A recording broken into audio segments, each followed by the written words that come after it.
السلام علیکم ناظرین، پروگرام سیاسی احوال میں شاہد ذوالفقار کوئٹہ اسٹوڈیو میں حاضر ہیں۔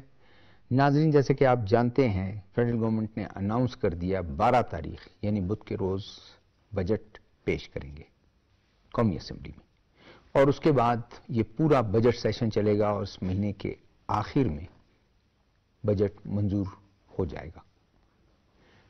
بجٹ ہر سال بجٹ سے پہلے عوام کی توقعات ہوتی ہیں اور ہر حکومت کوشش کرتی ہے کہ عوام پہ کم سے کم بوجھ ڈالے، ریونیو کا جو ہدف ہے اس کو ایکسپینڈ کیے، نئے ٹیکسز نہ لگائیں، اسی ٹیکس کو اس کی ریونیو زیادہ کرے، ایفیشینٹ ان کی کلیکشن کرے اور کچھ ریفارمز کریں۔ جیسے موجودہ حکومت جن کے سربراہ میاں شہباز شریف صاحب ہیں، پرائم منسٹر، ان کا بھی حالیہ میں دورہ بھی تھا چائنا کا 5 روز کا۔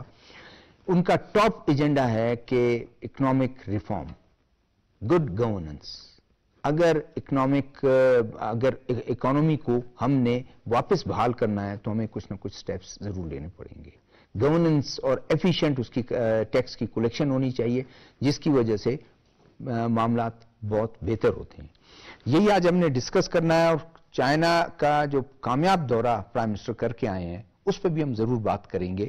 تو میں تعارف کراؤں جو ہمارے پہلے پینلسٹ ہیں، ڈاکٹر خالد خان صاحب۔ ڈاکٹر خالد خان صاحب استاد ہیں اکنامکس کے۔ میرے دوسرے مہمان ہیں ڈاکٹر عرفان بیگ صاحب، وہ بھی ان کا کام بھی درس تدریس سے ہے، شاعر بھی ہیں، ادیب بھی ہیں، محقق بھی ہیں۔ میرے تیسرے مہمان بجار خان مری صاحب ہیں، سینئر تجزیہ کار ہیں۔ ڈاکٹر صاحب آپ سب کو خوش آمدید۔ ڈاکٹر صاحب آپ سے آغاز کرتا ہوں۔ بجٹ جب بھی آتا ہے تو لوگ، ٹریڈرز، عام آدمی اور خاص کر کاروباری طبقہ جو ہے وہ کچھ امید لگا کے رکھتا ہے۔ تو آج کے اس سخت حالات میں جہاں معیشت، کہیں ڈیفالٹ کی باتیں ہوتی تھیں کہ سری لنکا بن جائے گا، یہ ہو جائے گا، لیکن 16 مہینے کی حکومت انہی پرائم منسٹر نے آخر آگے بڑھ کے لیا بھی۔ اب الیکشن کے بعد لوگ کہتے تھے کہ اکنامک پوزیشن جو ہے ہماری اکانومی کی پوزیشن اتنی کمزور ہے، کوئی آگے بڑھے گا نہیں، کوئی اس کو یعنی حکومت کی باغ ڈور سنبھالے گا بھی نہیں۔ لیکن موجودہ پرائم منسٹر نے سنبھالا بھی ہمت سے، اور چیزیں کیا بہتر رہی ہیں، کس طرح ہو رہی ہیں معاشی طور پر؟ جی شہزادہ صاحب، بہت شکریہ پروگرام میں دعوت دینے کا۔ بالکل اکنامک جو سچویشن ہے پاکستان کی، وہ اس وقت کافی بہتر ہوئی ہے، اور ریسنٹلی جو ہمارا انفلیشن ہے وہ 38% سے 12% پہ آ گیا ہے، تو یہ بہت اچھی انڈیکیٹر ہے۔ لیکن جہاں بجٹ کا تعلق ہے، تو بجٹ سے تو عوام کو امیدیں لگانی چاہیے، لیکن اتنی زیادہ، بلکہ ہم اور آپ کو بھی سیلری کلاس جو ہے کہ لیکن اس وقت جو سچویشن ہے گورنمنٹ کی ریونیو کلیکشن کے حوالے سے، تو ظاہر ہے حکومت اپنے ٹیکس کو بڑھانا چاہے گی، اور ٹیکس پاکستان میں جو ہمارا ایشو رہا ہے، ہمارا ٹیکس نیٹ نہیں بڑھ رہا، تو اس وجہ سے ہم ٹیکس ریٹ بڑھاتے ہیں۔ اور جو ٹیکس ریٹ، اگر پاکستان کی ٹیکس کلیکشن کو آپ دیکھو تو پاکستان کو زیادہ ریونیو انڈائریکٹ ٹیکس سے آتا ہے، کہ ان کی الاسٹیسٹی کم ہوتی ہے اور وہ کلیکٹ آسانی سے ہو جاتا ہے۔ تو پاکستان میں اس وقت جو ہسٹوریکلی ہائی جو ٹیکس فائلر ہے وہ 5 ملین تک ہے۔ اب اس 5 ملین میں بھی 3 ملین لوگ ٹیکس دے رہے ہیں، تو ان اب حکومت یا، اور اس میں بھی زیادہ سیلریڈ کلاس ہے، تو اس وقت سے تو گورنمنٹ کا تو یہ ایک سوچ رہی ہے کہ جو ہمارا جی ایس ٹی ہے اس کو 18 سے 19% پہ لیا جائے، کیونکہ ہمارا جو بجٹ ڈیفیسٹ ہے وہ بہت زیادہ، اس کا گیپ بڑھ رہا ہے، اس کو کور کرنے کے لیے۔ دوسرا، گورنمنٹ یہ سوچ رہی ہے کہ ریئل اسٹیٹ پہ کچھ نہ کچھ کسی حوالے سے وہ ٹیکس نیٹ میں آ جائے۔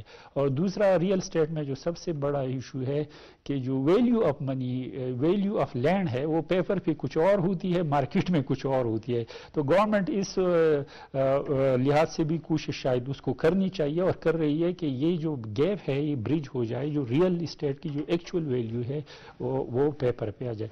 اس طرح रियल एस्टेट जो हमारा होल सेलर है या रिटेलर है, उनको भी टैक्स नेट में इस वक्त पाकिस्तान में तकरीबन 3 लाख होल सेलर और रिटेलर है, लेकिन उसमें टैक्स सिर्फ 1 लाख लोग दे रहे हैं। तो गवर्नमेंट बहुत डायमेंशन से उसे सोचना पड़ेगा कि किस तरह से ये जो अपने टैक्स रेवेन्यू है उसको बढ़ाया जाए और इस बजट डिफिसिट को कम से कम किया जाए। इस वक्त सबसे बड़ी रिलीफ लोगों के लिए, आवाम के लिए यही होगी जो इकोनॉमिक स्टेबिलिटी 2-3 महीने में आई है, इस इकोनॉमिक स्टेबिलिटी को हम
न्यूयॉर्क में ICC T20 cricket world cup का अहम मैच पाकिस्तान का भारत के खिलाफ टॉस जीतकर फील्डिंग का फैसला पाकिस्तान का कौमी तराना ग्राउंड में बजाया गया।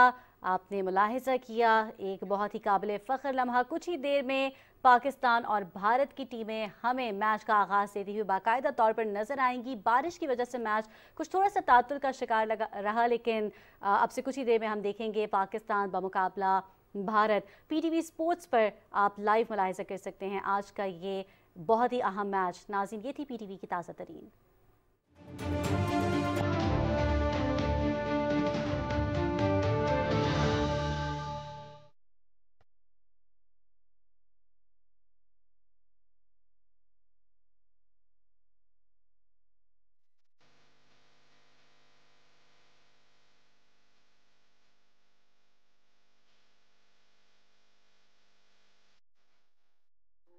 लगता है कि गवर्नमेंट तो बहुत रिफॉर्म्स करने में तो संजीदा है। देखिए, कभी भी कोई चीज मुश्किल जरूर होती है, नामुमकिन पहली बात। अगर बजट की तारीख देखें तो पाकिस्तान का पहला बजट जो है वो खसारे का बजट था।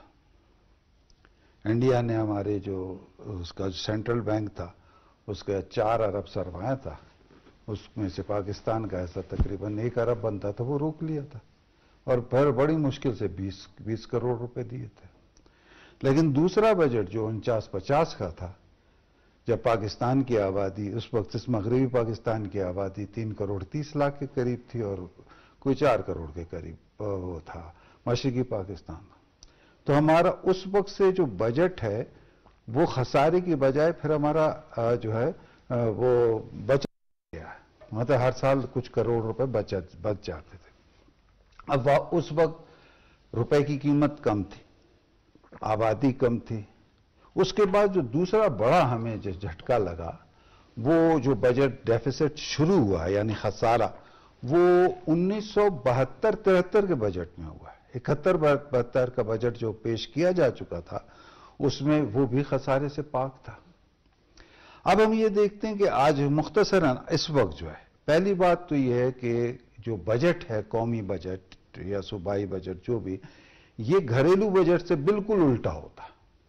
घरेलू बजट में पहले आपकी आमदनी आती है, आपकी तनख्वाह है या आपके जो भी आमदनी बिल्कुल अब ये उसको रखते हैं सामने और उसके मुताबिक अखराजात रखते हैं। और जहां देखा कि कोई आमदन कम है तो अखराजात को भी कम करने की कोशिश करते हैं, को बराबर कर ले। गवर्नमेंट का बजट ये होता है कि चूंकि हुकूमतें अमूमन 5 साल के लिए आती हैं और सालाना बजट जो होता है Estimated. एक उनका रोड मैप होता है तरक्की का, उनके विजन का, उनको जिस तरह दिया हुआ होता है। अब उसमें उन्होंने खुशहाली को भी वो करना है। अब इस मुल्क में 50 लाख आबादी का इजाफा सालाना हो रहा है, देखिए, और साथ ही हमने जो है उसकी डेवलपमेंट करनी है, उनको कितने मकान की ज़रूरत है, उनको कैसे रोज़गार देना है, और साथ साथ जो हमारे वसाइल हैं, ज़रूरी पैदावार कैसे बढ़ानी है, सनती पैदावार कैसे बढ़ानी है, जो टैक्स का जिसकी जो मेन हम समझते हैं कि हमारे पास आमदनी होती है, वो सब कुछ।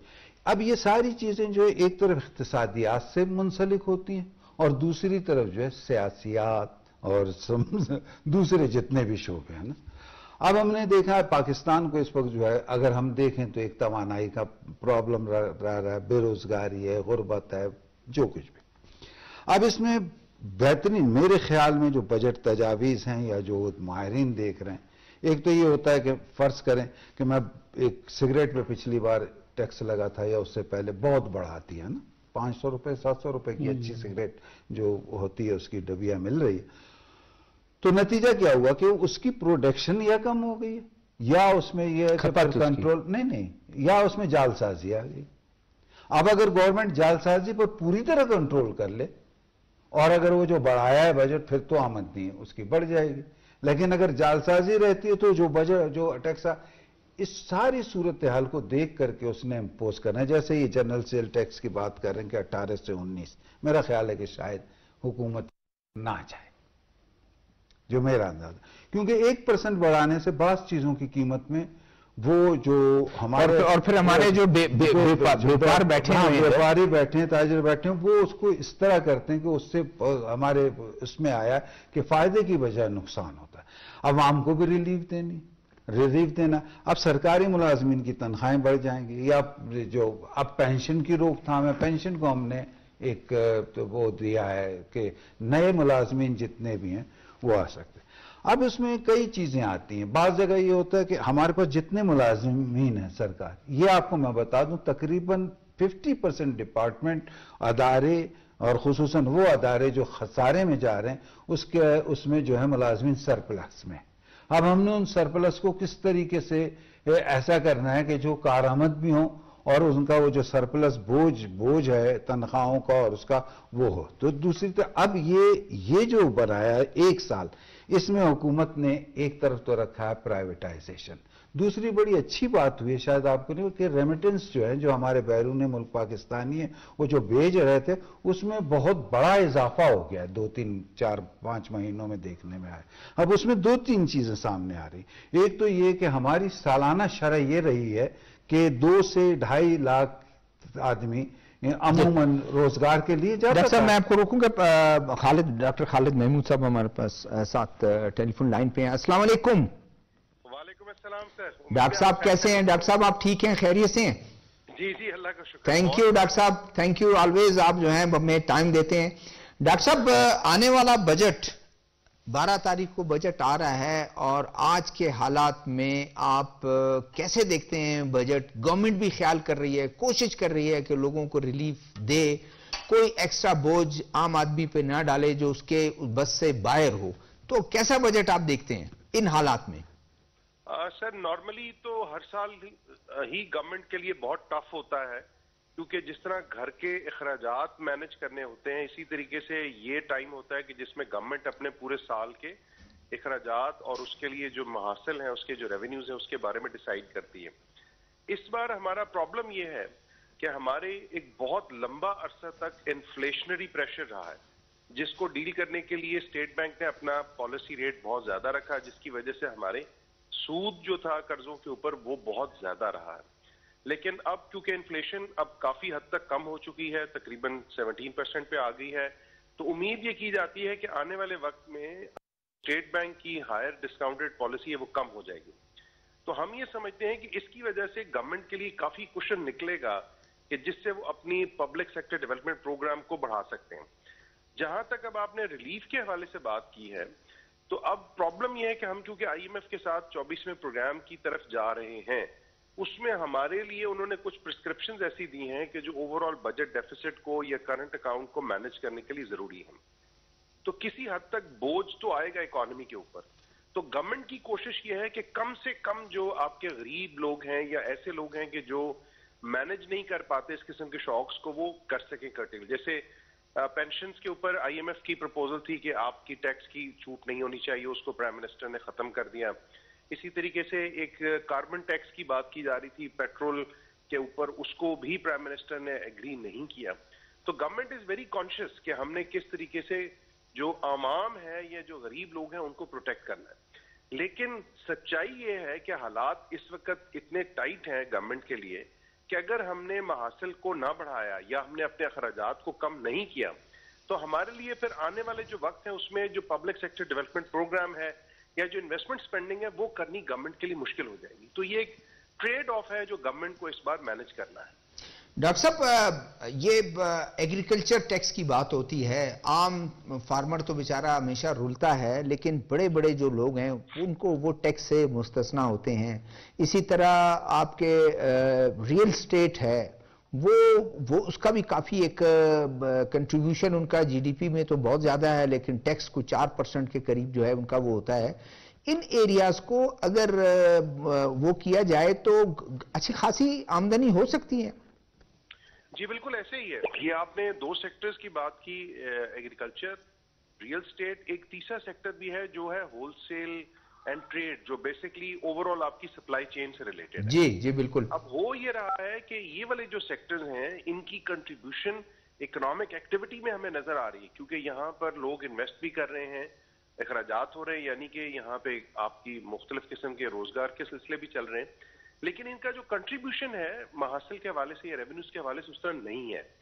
तो इनको टैग मतलब है कि टैक्स नेट में लाने के लिए जो गवर्नमेंट की तरफ से प्रपोजल्स हैं उनको पहले भी प्रेजेंट किया जाता रहा है, लेकिन वो क्योंकि इतना इफेक्टिवली उसको वो इम्प्लीमेंट नहीं कर सके थे तो आगे इसके ऊपर बात नहीं चल सकी। जैसे मिसाल के तौर पर एग्रीकल्चर इनकम टैक्स के लिए एक बार एफबीआर के चेयरमैन ने ओपन पब्लिक लेटर लिखा था कि अगर प्रोविंसेस हमें अलाउ करें हाफ पर इसको कलेक्ट करके प्रोविंसेस को दे सकते हैं, लेकिन क्योंकि पॉलिटिकल विल नहीं थी प्रोविंसेस में तो उन्होंने इस प्रपोजल को एग्री नहीं किया। इसी तरीके से रियल स्टेट के अंदर भी बहुत सारी क्योंकि माफियाज इन्वॉल्व है तो वो कोई ना कोई ऐसी प्लॉजिबल ले आएंगे जस्टिफिकेशन के, जैसे इस सेक्टर के साथ कंस्ट्रक्शन सेक्टर अटैच है तो अगर हम टैक्स करेंगे तो ये मसला हो जाएगा।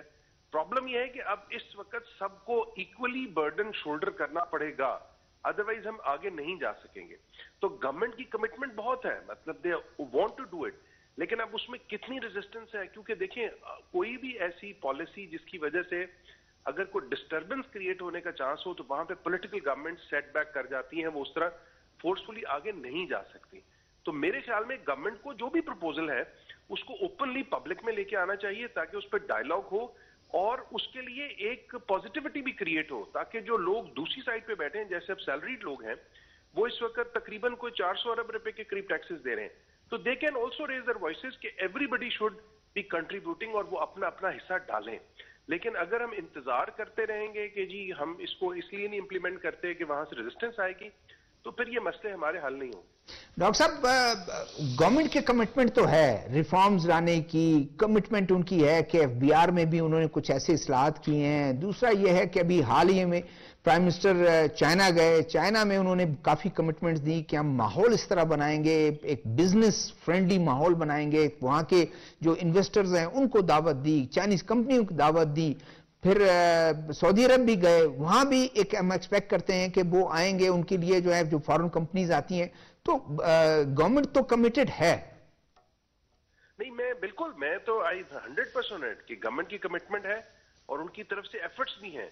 जैसे चाइनीज काउंटर पार्ट के साथ जो मीटिंग्स हैं, उसके बाद मिनरल सेक्टर में, माइनिंग में, बहुत सारी जगहों पे हमारे पास पॉजिटिव एमओयूज मौजूद हैं।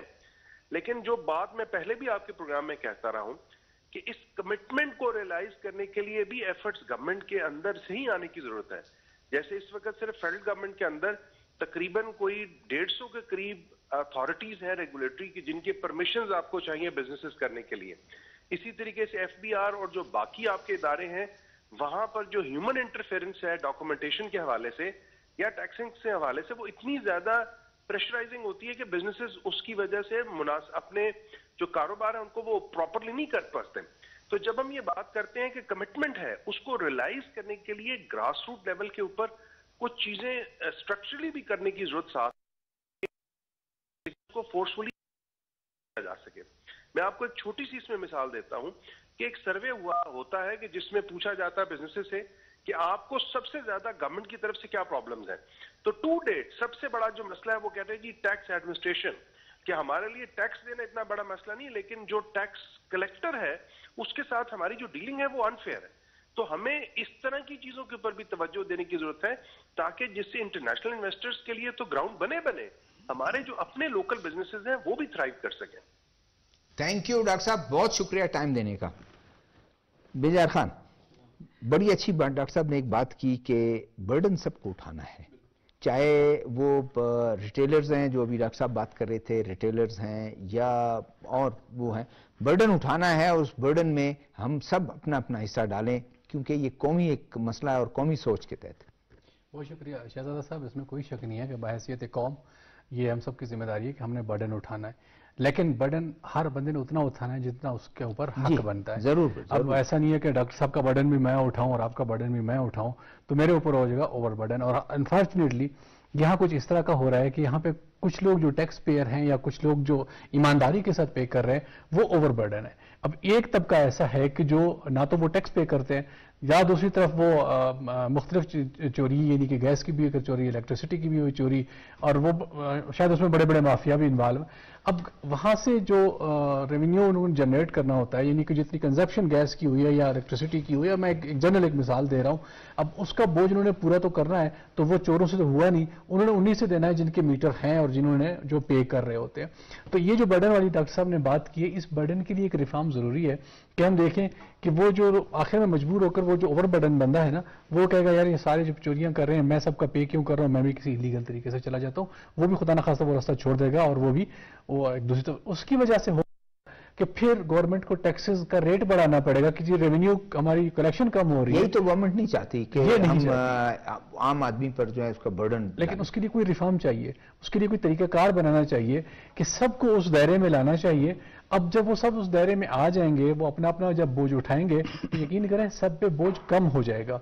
जितनी ये टैक्सेस आज बढ़ी हैं वो यकीनन कम हो जाएंगी, जितने लोगों के ऊपर आज महंगाई बढ़ी है वो कम हो जाएगी। लेकिन वो ये है कि हर बंदा जरा अपनी गिरेबान में झांके कि मैं कंट्रीब्यूशन कितना कर रहा हूं, मैं कितना वहां से वसूल कर रहा हूं और मैं पे कितना कर रहा हूं, रिटर्न बैक में कितना कर रहा हूं। हम रिटर्न करने के लिए तैयार नहीं है, हम कहते हैं कि जी हमें मिले जरूर, हम लें जरूर, हम फायदा भी लें, हम लीगल तरीके से लें या इलीगल तरीके से लें, लेकिन मैं आराम से बैठा हूं, मुझ पे कोई हाथ न डाले, मैं कानून के दायरे में खुद को नहीं लाना चाहता हूं, मैं टैक्स के दायरे में खुद को नहीं लाना चाहता हूं। तो ये तमाम चीजें जो है ये गवर्नमेंट के लिए चैलेंजिंग जरूर हैं, बल्कि बहुत बड़ा एक चैलेंज है कि इन मामलात को वो सुलझाए कैसे और लोगों को ये मोटिवेट कैसे करे, क्योंकि ये एक ट्रेंड शुरू से हमने चलता हुआ आ रहा है और हम इसको अपनी जागीर समझते हैं। हम कहते हैं कि नहीं ये जो मैं कर रहा हूं वो ठीक है, गवर्नमेंट मुझे क्या दे रही है, एक सिंपल बात हम कहते हैं। लेकिन गवर्नमेंट, हम सोचें तो हमें सब कुछ गवर्नमेंट ही दे रही है, हमें हुकूमत ही दे रही है और हुकूमत ने हमें फैसिलिटेट किया है, लेकिन हम हुकूमत को कुछ नहीं दे रहे। जहां पे मजबूर होकर गवर्नमेंट कई जगह पे अपने हाथ खड़े कर देती है, साइड पे हो जाती है कि जी आप लोग मेरे साथ अगर ताउन नहीं कर रहे हो तो आप खुद ही मसाइल का शिकार हो रहे हो। तो ये दरअसल हम अपने अमाल मैं इस्तेमाल करूंगा कि उसकी वजह से हम ये करें। तो गवर्नमेंट की रिफॉर्म्स, गवर्नमेंट की टैक्स दायरे में आना, छोटे बड़े जो भी ताजिर है, जो भी कोई कारोबार कर रहा है, लेकिन उसके बाद उसका तरीक़ेकार इतना वज़ह हो कि जो बंदा उसको देखे क्लियर कट वो बोले कि हाँ मैं इसमें जा सकता हूं और मैं इसमें पे कर सकता हूं और मैं इसके लिए रेडी हूं। तो ये इस बजट में मेरे ख्याल में गवर्नमेंट ने इन चीजों को सामने रखना होगा और गवर्नमेंट ने आवाम को मोटिवेट करना होगा और आवाम ने इसका साथ ठीक है। डॉक्टर साहब आपकी तरफ आता हूं कि देखें जो डॉक्टर महमूद खालिद जो बात कर रहे थे कि हमने तीसरा रिफॉर्म, उन्होंने, मैंने कहा वो नेक्स्ट क्वेश्चन में उनसे पूछूंगा, उन्होंने कहा नहीं तीसरा भी एक शोबा है, एक रियल स्टेट आ गया, एग्रीकल्चर आ गया। खबरें कुछ इस तरह आ रही हैं कि 18 अमेंडमेंट के तहत जिस तरह से यूनिवर्सिटीज़ को की ग्रांट कम हो गई, उन्होंने कहा भी आप अपने तौर पर वो करें। एग्रीकल्चर भी वो सूबे को वो करना चाह रहे हैं और कह रहे हैं कि भाई आप इसमें आप ज़रूर रिफॉर्म करें। अगर एग्रीकल्चर आपका रियल स्टेट, ऐसा कभी नहीं होगा कि पहले दिन से आप इतना वो लगा दें, उन पर टैक्स लगा दें जिससे ज़ाहिर शोर पड़ेगा और उनको, اگر آپ انٹروڈیوس کرتے ہیں جس طرح یہ ریٹیلرز کے لیے انہوں نے کہا 1200 روپے ہم آپ کو کرتے ہیں، اور اگر آپ سال کے شروع میں جمع کریں گے آپ کو 700 روپے وہ کرنا پڑے گا، تو میرے خیال میں چیزیں بہتر ہو سکتی ہیں۔ بالکل چیزیں اس سے بہت زیادہ بہتر ہوگی۔ گورنمنٹ کو مطلب پہلے تو جو ہول سیلر اور ریٹیلر ہے ان کو جسٹ رجسٹر کروانا چاہیے کہ بھئی ان کا بزنس ٹیکس نیٹ میں آتا ہے یا نہیں آتا، لیکن وہ گورنمنٹ کے پاس وہ رجسٹر ہو، اور اس کے بعد گورنمنٹ کو یہ دیکھنا چاہیے بھائی اس میں کون سے لوگ جو اس کو ٹیکس نیٹ میں آتے ہیں اور اسے ٹیکس دینا چاہیے۔ اس طرح پاکستان میں ایگریکلچر ہے، اب یہ معاملہ کہ پروونس نے ان پہ ٹیکس لگانا ہے یا فیڈرل نے لگانا ہے، اس پہ گورنمنٹ نے ایک بیٹھ کے دونوں بیٹھ کے فیصلہ کر لے، لیکن یہ ایک ٹیکس نیٹ میں آنا چاہیے۔ اس وقت دیکھو ایگریکلچر 25% جی ڈی پی میں کنٹریبیوٹ کرتا ہے، لیکن وہ 1% ٹیکس میں کنٹریبیوٹ کرتا ہے، تو یہ بیلنس سال کا ٹوٹل جو ہے وہ 2.5 سے 3 ارب روپے، تو یہ کچھ نہیں ہے۔ تو گورنمنٹ کو اس کو سنجیدگی سے سوچنا ہوگا کہ وہ کون سا میتھڈ ہو سکتا ہے اور کون سی طریقے سے ہم ان میں ریفارم کر سکتے ہیں کہ ٹیکس ایگریکلچر کو کہ ٹیکس نیٹ میں لائے۔ اب جو ہول سیل اور ریٹیل کی بات ہو رہی ہے وہ جی ڈی پی میں 18% اس کا کنٹریبیوشن ہے، لیکن وہ ٹیکس میں 3% کنٹریبیوٹ کر رہا ہے۔ تو اس وقت جو ہم نے ہیویلی ٹیکس امپوز کیا ہو انڈسٹری پہ امپوز کیا ہوا ہے، جو ہماری جس کو ہم کہتے ہیں ہارٹ آف دی اکانومی ہے، یا اب انڈسٹری جی ڈی پی میں کنٹریبیوشن کارپوریٹ سیکٹر کہیں گے، اس کا وہ 40% ٹیکس وہاں سے آتا ہے۔ تو اب جس طرح ہم اپنے ٹیکس کی مختلف ایونیو ڈیولپ نہیں کریں گے، تو گورنمنٹ یہ چاہتی ہے کہ بھائی جو آلریڈی ٹیکس نیٹ پہ ہے ان پہ زیادہ سے زیادہ ٹیکس لگے۔ تو اس سے پاکستان کا ٹیکس کیا ہے کہ ہماری انڈسٹریل پروڈکشن افیکٹ ہوتی ہے، ہمارا ڈومیسٹک پروڈکشن کم ہوتا ہے۔ دیکھو اس وقت اب اگر اکانومی ہم سمجھ سکتے ہیں کہ اکانومی کے انڈیکیٹر اچھے جا رہے ہیں، لیکن اکانومی سست روی کا شکار ہے، اور وہ سست روی یہ ہے کہ آلریڈی ایک تو بینک ریٹ بہت زیادہ ہے، اسٹیٹ بینک کی 22% ہسٹوریکلی ہائی ہے، اوپر سے ٹیکس اس کو ایک انڈیکیشن ہے کہ کم کرنے کی۔ اب دیکھو جس طرح انفلیشنری پریشر اکانومی میں کم ہو گیا ہے، تو سٹیپ بائی سٹیپ ان کو 1% 2% اس کو کم کرنا چاہیے۔ دوسرا اگر بجٹ کو آپ سمپلی دیکھو، ہمارا اس سال اگر زیادہ سے زیادہ کلیکشن لاسٹ ایئر جو ہوئی تھی ٹیکس سے، ہم نے 8 ٹریلین یا 8 ٹریلین روپیز یا وٹ ایور جو ٹیکس اتنا ہم انٹرسٹ ریٹ میں ہم نے 700 بلین روپے دیتے انٹرسٹ ریٹ پیمنٹ میں دیتے ہیں۔ تو گورنمنٹ جو فیڈرل کا بجٹ ہے وہ تو کمپلیٹلی آپ کہتے ہو کہ کمپلیٹلی لون اور ڈیٹ پہ چل رہا ہے۔ تو اس کا ایک سب سے بڑا مسئلہ یہ ہے کہ ٹیکس کلیکشن کے جو نظام ہے اور نیٹ ہے، ان دونوں کو ہمیں بڑھانا ہوگا۔ جن لوگوں کی شکایات ہے کہ وہ ٹیکس اس وجہ سے پے نہیں کرتے کہ ایک کمپلیکیٹڈ سسٹم ہے، اس میں کرپشن ہے، بہت سے ہارڈل ہے، ان کو بھی لوپ ہولز ہے، ان کو ہم کے دور کرنا ہوگا۔ دوسرا دیکھو پاکستان کا جو انڈائریکٹ ٹیکس ہوتا ہے، جس طرح سیل ٹیکس اس کا ایک ایگزامپل ہے، اس سے پاکستان کا ٹیکس 60% وہی سے آتا ہے۔ تو اگر ایک بندہ 30,000 روپے کماتا ہے تو وہ اتنا ٹیکس دیتا ہے، اگر ایک بندہ 30 لاکھ کماتا ہے تو وہ بھی تو ایک غریب پہ اس وقت بھی ٹیکس برڈن مطلب ایک ایکول ٹیکس برڈن سب عوام پہ نہیں ہے۔ مطلب غریب بندہ تو 30,000 کے 30,000 خرچ کر دیتا ہے، اور وہ 30,000 میں مطلب سیل ٹیکس 18% دیتا ہے۔ امیر بندہ تو اپنی 30 لاکھ میں سے 1 لاکھ روپے خرچ کرتا ہے مختلف اشیاء خوردنوش پہ، تو زیادہ سے برڈن غریبوں کو اٹھانا پڑ رہا ہے۔ تو ان سب کو ہمیں بہت سنجیدگی سے سوچنا ہوگا کہ بھائی اس کو کہ، اور دوسرا یہ ایک اچھی بات ہے کہ ویسے حکومت کو اپنے اخراجات، جس طرح ہمارا ایک ڈیولپنگ کنٹری ہے، ہمیں بہت سے پروجیکٹ لوگوں کی ویلفیئر کے لیے لانچ کرنے ہیں، لیکن اس وقت ہماری اکانومی کی یا جو وہ سخت نہیں ہے، تو ہمیں اس کو بھی हसन जी कि हमारा सिविल गवर्नमेंट पे जितने पैसे लग रहे हैं, हम सब्सिडी में दे रहे हैं, हम पेंशन में दे रहे हैं, तो उनको भी हमें किसी न किसी हवाले से कम करना होगा। देखो, अगर 2021 में हमारा डेवलपमेंट जो एक्सपेंडिचर था वो 13% था, लास्ट ईयर 12% था। इस साल जो हालात हुकूमत के चल रहे हैं वो 11% हो जाएगा, तो और कंटिन्यूसली कम हो रहा है। वो उस वजह से कि देखो हमारी जो रनिंग एक्सपेंडिचर है वो बहुत ज्यादा है और टैक्स उस तरीके से कलेक्ट नहीं हो रहा। तो इकोनॉमी भी, गवर्नमेंट, देखो गवर्नमेंट, कोई भी गवर्नमेंट नहीं चाहती कि वो आवाम को रिलीफ न दे, लेकिन हालात इतने संजीदा और पेचीदा है कि को खुद भी बहुत टफ डिसीजन लेने होंगे कि किस तरह आवाम को रिलीफ दिया जाए। तो गवर्नमेंट के आपके आवाम को रिलीफ देने का, और आवाम को भी ये समझना चाहिए कि एक तो वो उनमें विलिंगनेस टू पे टैक्स होना चाहिए, और दूसरा उनमें जितना जितना मतलब हमारा अनडॉक्यूमेंटेड इकोनॉमी है उन सबको डॉक्यूमेंटेड होना चाहिए। मतलब अगर कोई टैक्स नेट में नहीं आता, वो टैक्स पे उसकी इनकम लेवल कम है, कम से कम उसका बिजनेस रजिस्टर हो, उसका एग्रीकल्चर जो आउटपुट है वो रजिस्टर हो, गवर्नमेंट के पास सब कुछ, इकोनॉमी एक डॉक्यूमेंटेड इकोनॉमी बने, तो तब नेक्स्ट स्टेप में हम ये देख सकते हैं कि उनसे टैक्स रेवेन्यू भी कलेक्ट कर सकते हैं। डॉक्टर साहब ने बात की अनडॉक्यूमेंट इकोनॉमी की, ज्यादा हमारा यही है, कोई लोग पैसे रखते हैं, बैंक में भी रखते हैं, पैसे निकाल लेते हैं, पता ही नहीं चलता कहीं से जो है ना वो कहाँ है, किस तरह। फिर इन्होंने बात की FBR में, जाहिर है एक बंदे को शिकायत, जो डॉक्टर साहब ने, डॉक्टर महमूद खालिद साहब ने भी शिकायत है, जो कि मुझे शिकायत है कलेक्टर से, तो कलेक्टर में भी रिफॉर्म्स तो हो रही हैं। तो अनडॉक्यूमेंटेड जो इकोनॉमी है उसके लिए क्या, क्यों, उसकी क्या वजूहत है, क्यों हमारे मुल्क में इतना ज्यादा है? शहजाद साहब, पहले तो मैं जो बात मैंने जहां से छोड़ी थी उसका वो कर दूं कि हमारे जा रहे थे 2 से 2.5 लाख सालाना अफरादी कुव्वत। अब वो गुज़श्ता जो महीने गुजरे हैं, ये 1 साल जो गुजरा है, उसमें वो 9 लाख 8 लाख तक पहुंचे। जिस वक्त वो जा रहे थे, जो पिछला माली साल था, तो जाहिर है इतनी बड़ी तादाद में जब लोग गए तो वो ज्यादा ज़र मुबादला और वो बाहर चला गया। अब इस बार ये है कि इस महीने और ये जो पिछला महीना, इसमें बढ़ गए हैं वो। अब जो बढ़ गए, नतीजा क्या है कि वो लोग जो गए वो वहां पर मुलाजमत, जो रोजगार हिसाब किताब उन्होंने कर लिए। ये अब एक मुस्तकिल आमदनी में वो जो रेशो था वो इजाफा। दूसरा, हवाला मंडी पर गवर्नमेंट ने अच्छी तरह कंट्रोल किया।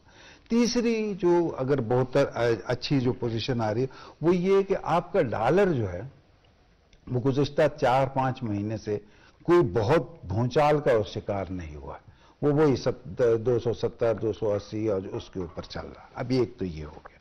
दूसरे जो आपने बात की, मैं उसकी जरा मिसाल, दूसरा एक और जो मैं आपको बताऊं, स्टॉक एक्सचेंज भी जो है वो काफी उसमें ट्रेंड जो है, स्टॉक एक्सचेंज का तो ये एनकरेजिंग, स्टॉक एक्सचेंज का तो ये है ना कि जैसे आपने ब्लड प्रेशर की मशीन रखी हुई है ना, आप नाप रहे, वो आपको बताता रहता है कैसे ऊपर जा रहा है, कैसे नीचे जा रहा है, वो डे बाय डे और वीक बाय वीक, एक हफ्ता और उसका होगा। अब मैं इसकी एक मिसाल देता हूं। मेरे आपके बदन में जो साइंसदान कहते हैं, मेडिकल साइंसदान कहते हैं कि 2 किलो के लीटर के करीब जो है खून है वो गर्दिश करता है। अब उस गर्दिश को एक तो ये कि वो मिकदार बराबर है, उसका जो प्रेशर है वो 80-20 के दरमियान रहे, वो पूरे जिस्म में जहां जहां उसकी जरूरत है वो उस तरह रहे। बिल्कुल इकोनॉमी भी जो है एक ऐसी साइंस है। अब उसमें टैक्स आप बढ़ा रहे हैं, अगर पैदावार आपकी बढ़ जाती है और टैक्स जो है या उससे कम भी आप कर देते हैं तो टैक्स का जो हजम है वो बढ़ जाता है। ठीक है ना? इसी तरह आपकी एक्सपोर्ट, हाँ, इसी तरह जैसे आप अभी जिक्र कर रहे थे कि जो मेरी शुनीद में आया है, पता नहीं गलत है या दुरुस्त, अभी तक कंफर्म नहीं हुआ, कि 65 अरब से उसको कट लगाइए HEC को, वो लगाया को मेरे ख्याल 35 अभी दोबारा बढ़ा दिया, 35 में लगाई थी, अब कुछ दोबारा बढ़ा। अब जो हमारी यूनिवर्सिटियां हैं या दूसरी तीसरे, एक दफा उसमें आएगा, झटका आएगा। लेकिन बात यह कि जब 2010 की रिफॉर्म आपके पास आई, आप अपनी HEC बनाइए, अपना वो कीजिए, अपने उसको सपोर्ट कीजिए। ये तो मतलब एक हद है ना कि एक लड़का जो स्टूडेंट है, वो जो यूनिवर्सिटी में पढ़ रहा है, वो जो 500-700-800 रुपए दे रहा है, उसका छोटा भाई जो है वो किसी बड़े स्कूल में जो पढ़ रहा है वो 7,000-8,000 रुपए महीने के पे कर रहा है। ये तमाम चीजें ऐसी हैं कि जब हम उसको लेते हैं, देखते हैं कि पैदावारी अमल कैसा होगा, अंदेशे और इम्कानात रखे जाते हैं। مثلا ابھی ہم نے دیکھنا ہے کہ کیا آنے والے سال میں کوئی یہ جو حدت پڑ رہی ہے، گرمی پڑ رہی ہے، جو اس بار تاریخ کا سب سے گرم سال ہے، اس میں ہماری زرعی پیداوار پر اس کا کیا اثر ہوگا. پھر جو ہمارے پاس سروسز ہیں اور جو ہماری پروڈکشن ہے، اس میں ہم کس طریقے سے اضافہ کر سکتے ہیں. بلوچستان میں یا دوسری جگہ جو شعبے ہیں ابھی تک اور جن کے اندر از خود یا چھوٹا روزگار کے سلسلے ہیں. اب دیکھیں ہمارے جیسے ممالک جنہوں نے بھی ترقی کی ہے، بنگلہ دیش ہے یا کوئی اور مثال ہے، اس میں چھوٹے قرضے، جو خود روزگار کی اسکیمیں یہ متعارف کی گئیں. یہ تمام چیزوں کو دیکھ کے کرنا. پھر سب سے بڑی چیز یہ کہ جو آپ کہہ رہے تھے نا، یہ FVR وغیرہ، میں ایک بات ہمیشہ اپنے اسٹوڈنٹ سے کہتا ہوں، میں نے کہا دو کام دنیا میں سب سے مشکل ہوتے ہیں. ایک اپنے خیالات دوسرے کے ذہن میں ڈالنا، اور دوسرا جو ہے دوسرے کی جیب سے پیسہ نکالنا. اور بجٹ میں یہ دونوں چیزیں جو ہے نا وہ بڑی فورسفلی کام کرتی ہیں. اب اس میں یہ کہ ہمارا جو پہلے جو سلسلہ چلتا تھا اس میں یہ ہوتا تھا یونیورسٹیوں کے اکنامکس ڈپارٹمنٹ میں، دوسرے ڈپارٹمنٹ میں جب میں آپ کو معلوم ہے بڑے اخبارات میں کام کرتا رہا تو اس میں ہم باقاعدہ فورم کراتے تھے. شارٹ کریں کیونکہ ٹائم کم ہے. اچھا، تو وہ جو دفعہ ایسی جتنا زیادہ ہے نا، بولتے اگر مشورہ کرنا ہو تو شاید دیوار سے مشورہ کرو، یہ حکم ہے. تو وہ کرنا پڑتا ہے، چیزیں سامنے آتی ہیں. میں نہیں سمجھتا کہ ہم جو جیسا ملک ہے ہمارا اور جس طرح ہم لوگ ہیں اور جو ہمارے پاس وسائل ہیں، ہم اگر نیت ٹھیک ہو اور پلاننگ ٹھیک ہو اور اس کا، تو ہم ان مسائل کوئی شک نہیں ہے کہ ہم اس چیزوں کو کریں. آپ کی طرف آتا ہوں بجار خان مری صاحب. ایکسپینڈیچر کا ذکر انہوں نے بھی کیا، دونوں ڈاکٹر صاحبان نے کیا. ایکسپینڈیچر ایک ایسا وہ ہے کہ اگر اس کو ویسٹ ہونے سے بچایا جائے، گورنمنٹ کے ایکسپینڈیچر آپ دیکھتے ہیں کہ گاڑیاں اگر ہیں تو 3 گاڑیاں صاحب کے پاس کھڑی ہوئی ہیں، منسٹر صاحب کے پاس 5 گاڑیاں کھڑی ہیں، اس کے سٹاف کے پاس کھڑی ہیں. گاڑیاں پر کیا بھرمار ہے، اور دوسرا یہ ہے کہ ہزاروں لیٹر پیٹرول ہے، جدھر جا رہا ہے جس طرح کو پوچھنے والا نہیں. اب ان چیزوں کو میں ایک مثال دے رہا ہوں. اے سی چل رہا ہے تو جناب صاحب نہیں آئے دفتر سے باہر ہیں، 8 گھنٹے اے سی چل رہا ہے، کوئی کمرے میں موجود نہیں. ہیٹر ہے تو 8 گھنٹے چل رہا ہے، بجلی ہے سارا. تو ان چیزوں کو بھی میرے خیال میں ہم لوگوں کو کنٹرول کرنا چاہیے، اور گورنمنٹ کی کمٹمنٹ ہے 2 چیز، ایکسپینڈیچر، ساتھ میں گورننس کو تھوڑا امپروو کرنا، کہ اگر موجود نہیں ہے صاحب تو اے سی بند ہونا چاہیے، گاڑیاں کم ہونی چاہیے، ضرورت کے وقت استعمال ہونی چاہیے. شہزاد صاحب، پہلے تو یہ جو لفظ صاحب ہے نا، اصل میں اسی نے ہمیں ڈبویا ہے. ہم جب لفظ صاحب اپنے لیے لگاتے ہیں نا، اس کے بعد ہم یہ سمجھتے ہیں کہ میں جس پراپرٹی کے اندر بیٹھا ہوا ہوں، یہ پراپرٹی ٹوٹلی میری ملکیت ہے، اور اس پراپرٹی کو جس طرح میں مس یوز کروں مجھے کوئی پوچھنے والا نہیں ہے. چاہے وہ گاڑی ہے، چاہے وہ بنگلہ ہے سرکاری، چاہے وہ کوئی بھی ایسا انفراسٹرکچر ہے جو حکومت کی طرف سے مجھے فیسلیٹیٹ کر رہا ہے کہ میں اس میں بیٹھ کر عوام کی خدمت کروں، تو میں اس کا مس یوز کرتا ہوں. تو یہ لفظ آپ نے ابھی جو کہا، میں نے لکھ کے رکھا ہوا تھا کہ ہمارے تقریباً 10 سے 12 ارب روپے صرف فری کی مد میں اس لیے جاتے ہیں کہ وہ فری یونٹس میں، وہ فری پیٹرول میں، اور پھر اس میں یہ تو میں نے پیٹرول اور فری یونٹ بجلی کے بتایا. جو گاڑیاں ہم یوز کرتے ہیں وہ اربوں میں ہیں، کہ آپ نے خود کہا تھا کہ ایک MP اور صاحب، پھر جو ٹریول ایکسپینڈیچرز ہیں، جہاں ایک بندے کی جانے کی ضرورت ہوتی ہے وہ اکانومی کلاس میں بھی سفر کر سکتا ہے، اس نے وہاں تک پہنچنا. تو پرائم منسٹر نے بھی کہا کہ کوشش کریں گے زیادہ زوم پہ میٹنگ کریں گے. ہاں، میٹنگز اس کے لیے، اور اشد ضرورت ہوگی تو 4-6 بندے کا ہم سٹاف لے کے جاتے ہیں کہ جی مجھے یہاں پہ پروٹوکول چاہیے، مجھے وہاں پہ بھی پروٹوکول چاہیے، وہاں پہ بھی مجھے اسکواڈ میں 2 گاڑیاں چاہیے، میری ایک شان و شوکت میں کمی نہ آئے. اگر ہم تھوڑا سا اپنے آپ کو سوچیں اور واپس لائیں کہ جی جناب میں ایک صاحب نہیں ہوں، مجھے ایک ذمہ داری دی گئی ہے کہ میں نے اس ملک کے لیے، اس قوم کے لیے ایک خدمت کرنی ہے، اور وہ میں بیٹھ کر آرام سے ایک پنکھے کے نیچے، اگر عام آدمی دھوپ میں کھڑا ہے میں پنکھے میں بیٹھا ہوں، میں اس کے لیے بیٹھا ہوں، تو میں اپنا اے سی بند کروں، وہ پیسے بچا کر اس کے لیے سایہ بنا دوں باہر جو وہ دھوپ میں کھڑا ہوا ہے.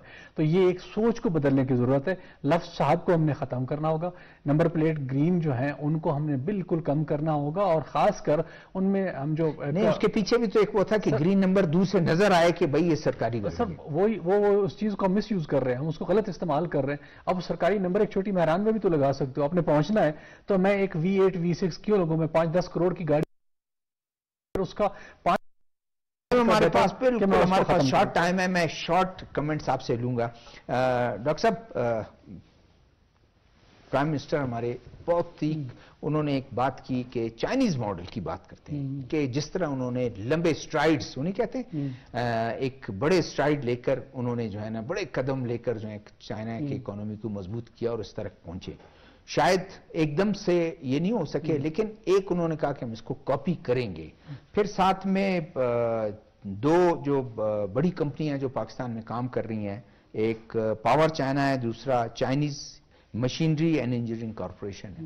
ان کے جو سی ایوز ہیں, ان کے انٹرویوز جو آئے ہیں, انہوں نے کہا ہے کہ بہت دورہ اچھا رہا ہے اور اس سے حوصلہ بڑھے گا. تو چائنیز ماڈل کو ہم کس طرح کاپی کر سکتے ہیں؟ دیکھیں اس وقت جو ایک یو ایس کے بعد جو سب سے ایک اسٹرانگ اکنامک ماڈل ہے وہ چائنیز ہے. اور چائنیز ماڈل کو اگر آپ دیکھو وہ اس وقت ایک ہائی بریڈ ماڈل ہے. وہ کیپٹلزم, سوشلزم, کمیونزم سب کا مکسچر ہے. تو اور ان کی اگر ایج آپ دیکھو یہ آلموسٹ 1980 میں چائنا اوپن اپ ہوا ہے.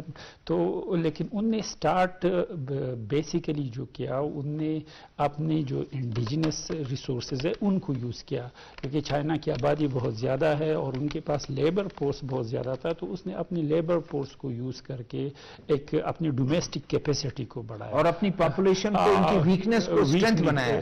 اور وہ جو ان کی پاپولیشن کی ایک ویکنیس کنسیڈر ہوتی ہے اس کو انہوں نے ایک اسٹرینتھ بتایا, جس کو ٹائم بم کہتے ہیں. اور اگر آپ چائنا کا جتنا لینڈ ماس ہے اس میں ایگریکلچر کے لیے جو 9 یا 7% ایگریکلچر لینڈ ہے جس پہ ایگریکلچر ہوتا ہے. پاکستان کا ماشاءاللہ ایگریکلچر اسٹرینتھ بھی بہت زیادہ ہے.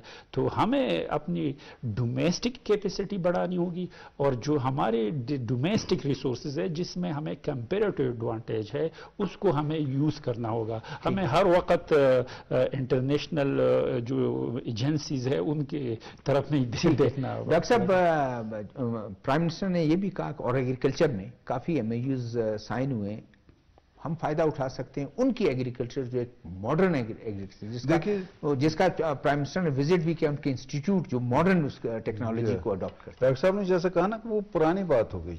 چین نے اس دفعہ جو ہے $11 ارب کے اس سے جو سولر کا ایک بہت بڑا میگا پروجیکٹ ہوگا, اس میں تو اس نے کروڑوں ایکڑ زمین جو ہے, اور جو دوسرا اس کا گرین گریٹ وال ہے کے اوپر جو کامیاب تجربہ ہے جس پہ اقوام متحدہ کے جنرل سیکرٹری نے باقاعدہ اس کو اعتراف بھی کیا سب کچھ, تو انہوں نے اس کے اندر وسعت پیدا کی.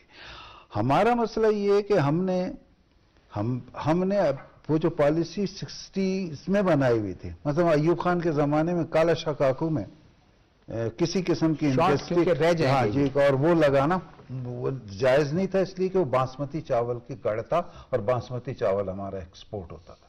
ہمیں دیکھنا ہے کہ کس جگہ پر ہم نے یہ ہاؤسنگ سوسائٹیز بنانی ہے, کس جگہ پہ ہم نے وہ کرنا ہے. یہ تمام چیزیں ایک دن کی نہیں ہیں, لیکن جب فوکس ہو جائیں گے تو پھر ہم نے اس کو لینا. بڑی طویل سی بات ہے, چونکہ وقت نہیں ہے لہٰذا میں اس کو بتایا. ہر چیز ہم نے چائنا کیا, ہمارے پاس بہت زیادہ اس وقت بھی ہوا ہے جہاں ہم بیٹھے ہوئے 43% ہے یہ اس کا پاکستان کا رقبہ, اور ایرڈ اور سیمی ایرڈ زون میں آج کل دنیا میں تقریباً پیداوار میں کوئی زیادہ فرق نہیں رہا. جو نئے انداز کے بیج, کھاد اور ایریگیشن کا سسٹم وغیرہ ہے, تو ہم نے جانا ہے. ہمارے پاس بہت وسعت. میں نے کہا نا کہ ہم نے ایک دفعہ اگر منصوبہ بندی حکمت عملی اپنا لی ٹھیک, تو کوئی ایسا مسئلہ نہیں. جی آپ کے کمنٹ کے چائنیز ماڈل. سمپل یہ کہوں گا کہ every person must be skilful. ہم ہر بندے کو اپنے اسکل دیں, کیونکہ چائنا نے یہی کیا, اس نے اپنے ہر گھر میں اسکل دی اور ہر گھر میں ایک چھوٹی سی انڈسٹری بنا دی اور ان کو پیسے دیے, انہوں نے کام شروع کر دیا اور اس سے ان کی ارننگ شروع ہو گئی ہے. اور دوسرا ریسرچ جو ہم بہت کم کرتے ہیں, ہم ایگریکلچر پہ ہم ریسرچ کریں, ہم لائف سٹاک پہ ریسرچ کریں اور ریسرچ سے فائدہ اٹھائیں. جو چائنا چائنیز تو ہم فائدہ اٹھا سکتے ہیں, وہ کر رہے ہیں, ریسرچ تو انہوں نے کیا ہوا, ہم نے تو فائدہ اٹھانا. ہم انہی کے ریسرچ سے ہم فائدہ اٹھا رہے. اور تیسرا جو ہے ہم متبادل انرجی کی طرف جائیں, تو ہم یہ 3-4 چیزیں اگر ہم ان کی اڈاپٹ کریں تو ہم اپنے معیشت کو بہت اوپر لے جائیں. تو چائنیز ماڈل مطلب ہم اس کو کوئی ایسا وہ نہیں ہے کہ ہم اس کو اڈاپٹ نہیں کر سکتے, اس کو فالو نہیں کر سکتے. دیکھو آج پوری دنیا کی مارکیٹ پہ چائنا اس لیے چھائے ہوئے ہے کہ اس نے جو جو کام کیے وہ کامیاب تجربات کیے اور اس کے پاس وہ تجربات وہ ریسرچز موجود ہیں. ہم نے جانا ہے, ہم نے اس کو کہنا ہے کہ جی تھوڑا ہمارے ساتھ شیئر کر لیں, ہم ان کو اڈاپٹ کریں, آئیں اپنی کنٹری میں لے آئیں اور یہاں پہ ہم اسکل لوگوں وہ تو دعوت دی ہے, پرائم منسٹر نے تو اس کو دعوت دی ہے. تو بس وہی اسکلز کو ہم اڈاپٹ کر کے یہاں پہ لے آئیں تو میرے خیال میں ہم ان سے بہت سارا فائدہ اٹھا سکتے ہیں. شکریہ جی. ڈاکٹر صاحب آپ کا بہت شکریہ, ڈاکٹر صاحب آپ کا شکریہ, وزیر خان مریر صاحب آپ کا شکریہ, اور ڈاکٹر خالد محمود صاحب اسلام آباد سے ٹیلی فون لائن پر تھے, ان کا شکریہ. ناظرین, کوشش آپ نے کی کہ آج ان پہ ہم بات کریں کہ آنے والا بجٹ کیسا ہوگا, اور بجٹ ایک ایکسپیکٹ لوگوں کی ضرور, اور کیا کیا ریفارمز ہونی چاہیے جو پرائم منسٹر یا موجودہ حکومت جو ہے وہ کمیٹڈ ہے کہ ٹیکس میں ریفارم لائے اور ٹیکس کی کلیکشن بہتر بنائے, ایفیشینٹ اس کی وہ ہو, اور ساتھ میں جو کامیاب دورہ ایک پرائم منسٹر کا ہوا ہے ان سے ریلیٹڈ جو ان پہ میوز سائن ہوئے ہیں, جو ایگریمنٹ سائن ہوئے ہیں اس پر کام تیزی سے جائے. ویسے پرائم منسٹر کو وہاں پر ہی ایک سینئر آفیشل نے کہا تھا آپ مسٹر سپیڈ ہیں, آپ سپیڈ سے کام کریں گے, ہمیں توقع ہے. شرف ذوالفقار کو پروگرام سیاسی حوالے سے اجازت دیجیے گا. اللہ حافظ.